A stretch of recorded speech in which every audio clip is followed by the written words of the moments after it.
Hey everyone, welcome to Red Hot Takes with Mika, and Maddie. today's episode is all about independence, how not having it can shape a person's identity and make them vulnerable to control.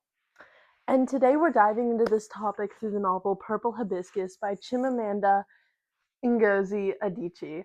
And we're following Kimbali, a 15-year-old girl growing up in Nigeria under the strict control of her father, but we're also tying this to real-world psychology and history. So buckle up. Let's start with our thesis. In Purple Hibiscus, Kambili's journey shows how small acts of freedom reveal that a lack of independence leaves people vulnerable to control.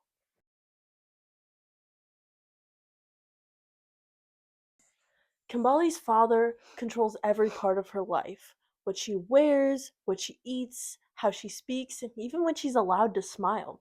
He uses religion to keep his family in line.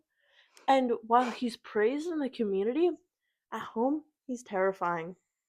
At home, he uses tactics of manipulation to support his control, such as passive-aggressive behavior, evoking fear, and financial control. Not only is Papa Eugene a manipulative person, but Kambili is a clear example of someone easily shaped by manipulation. This is where Jason Bryan's article comes in.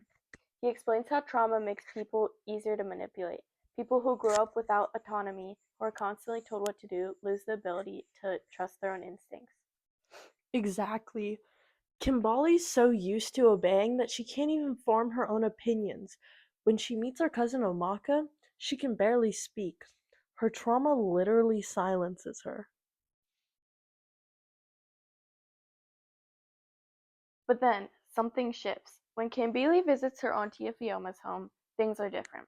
People laugh freely, they debate ideas, and slowly Kambili starts to taste independence. Tiny, quiet moments, like humming or even just smiling. They seem small, but in the context of their life, they're huge. One of the most powerful scenes is when she laughs for the first time. It's awkward, painful, but it's hers.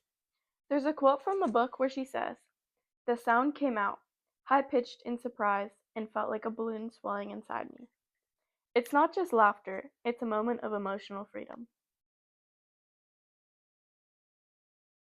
Let's bring in some real world context. A Harvard Public Health Magazine article from 2024 talks about how young people are experiencing worse mental health because they have fewer opportunities for independence.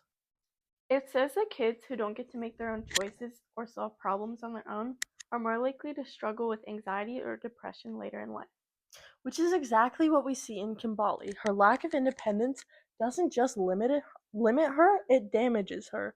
She struggles emotionally because she's never been allowed to grow or think for herself.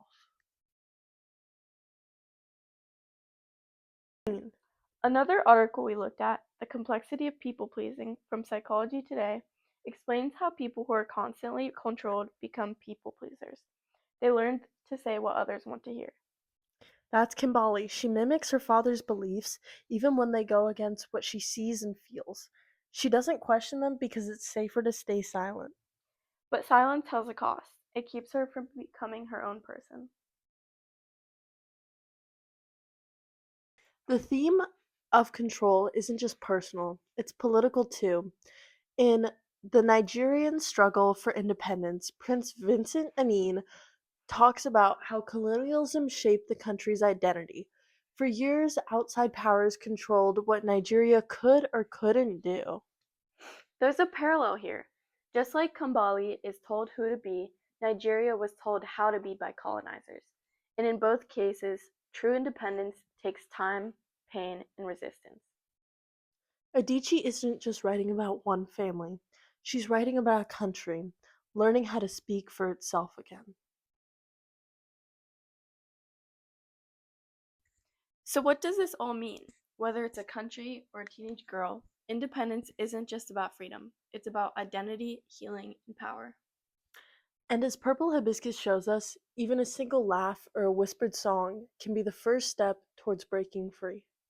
Thanks for tuning in to Red Hot Takes! We hope this episode gave you something to think about. Catch you next time, and don't forget to speak up, even if it's just a little. Bam.